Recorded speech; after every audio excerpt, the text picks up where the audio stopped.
The National Guard is a reserve component of the U.S. Armed Forces, composed of citizen, soldiers, and airmen who can be called upon to support state and federal authorities in times of crisis. As a safeguard against potential abuses of power, the Guard is uniquely positioned to test the limits of presidential authority.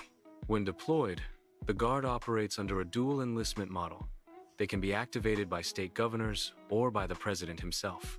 This complex relationship often raises questions about who really holds the reins. Throughout U.S. history, there have been several instances where presidential authority has been tested through National Guard deployments. Take, for example, the 1970 Kent State protests, where President Nixon deployed the Guard to quell student demonstrations against the Vietnam War. The situation escalated tragically, resulting in the deaths of 4 students. This event sparked intense debate about the proper use of military force on American soil. Another instance was during Hurricane Katrina in 2005, when President Bush faced criticism for the delayed and inadequate response of the Guard. The perceived failures of the Guard's deployment raised questions about the executive branch's ability to effectively manage domestic crises. The response of the National Guard during times of crisis often hinges on clear lines of authority and legal frameworks that govern their activation.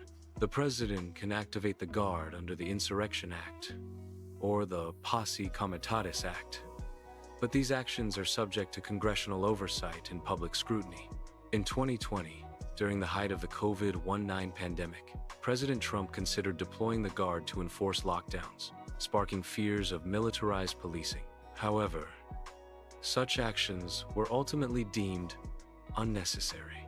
Presidential decisions to deploy the Guard are often met with mixed reactions from the public, reflecting broader anxieties about military power and civil liberties. One pivotal moment that stands out in recent history is the January 6th insurrection at the U.S. Capitol.